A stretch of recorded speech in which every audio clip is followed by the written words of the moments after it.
See, growing up, I lived in a quite isolated area and we were under the poverty line. So running long distance for me was a way of escaping that enclosed environment and actually being able to travel and see new things and go to new places, because I couldn't afford bus fare or taxi fare.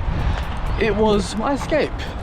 The only thing is that I had two major issues. Issue number one, I genetically have loose knees, meaning that my knee joints just aren't connected as strong, there's space in them, meaning any excess impact is likely to go to the tendons and cause joint issues. And issue number two, I had no knowledge of running. I'd put on shoes and just run. And it would be maybe 12 miles around the countryside, down the beach. And that caused me the day after to really suffer with tight hips and more knee issues. So you see, after I ran, you know, half marathons and 10Ks to and from college and really got into it, my knees just couldn't hold up. I was too damaged, long-term chronic tendonitis. It wasn't sensible to continue running, so I stopped. I then read about barefoot running, and that's where my running life changed. With these things.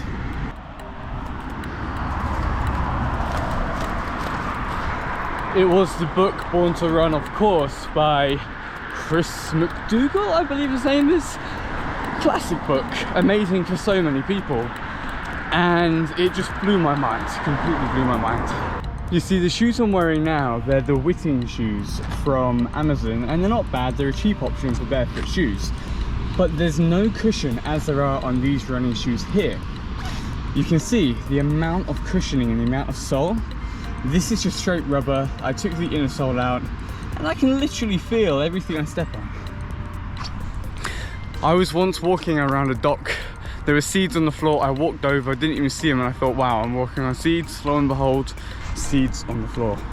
So the other major comparison is, of course, the toe box. Now, these shoes aren't the greatest, but the toe box here, meaning where the kind of outside knuckle of your little toe all the way to your big toe is usually a lot wider in barefoot shoes as they are in running shoes. Now, these running shoes are quite good. I chose them because they're very free, but they're still not barefoot, nowhere near.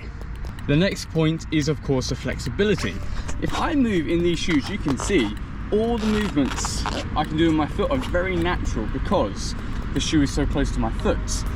With these, not so much, more so than other shoes, because I did buy ones that have these split soles in them, so they do move a bit more freely, but nothing compared to these. Now, I realise you probably don't want to hear about the specifications of running shoes, but this is so important because the structure of running shoes really purely determines your body's ability to use its natural locomotion, its natural movement ability, its physiology.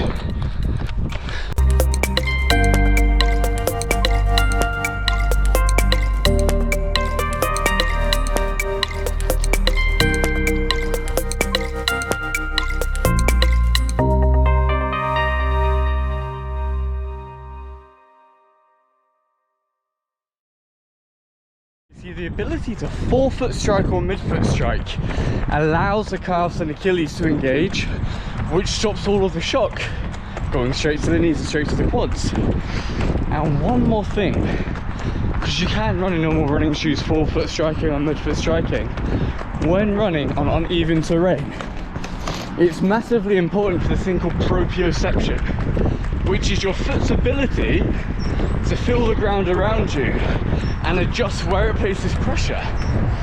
The amount of times I've been wearing normal running shoes, or just normal shoes in general, and I've twisted my ankle or something similar, and the amount of times I've been wearing my barefoot shoes and I've been able to feel the changes in the pavement and adjust where I place my weight, it allows me to stay way more balanced, which in turn helps with joint integrity and running form.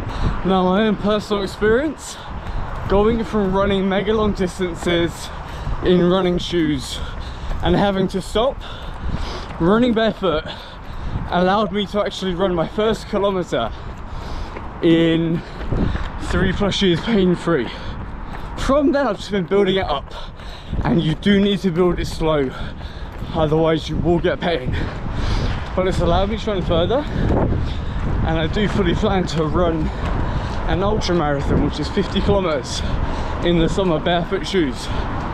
So it's working well, and I definitely advocate it to anyone who may have common running injuries or poor running form, or just want to try something a bit different, a bit more in tune with your natural locomotion and natural running form. So all in all, that is my 2 cents on barefoot running or barefoot shoe running, and my cats too. So there's plenty more you can look into the biomechanics of it, and perhaps the history of different cultures that run like that. Loads of books you can read, but I would definitely advocate it if you have suffered with issues in the past, or you've hit a plateau in your running, or you just want to move to your natural locomotion, like I said before. Definitely invaluable for that. My Viva Barefoots are on the way, should be interesting. I've tried Vibram 5 Fingers before, I've got those for trail running, so we'll see how the Vivos feel on the road. Until then, have a lovely rest of your day.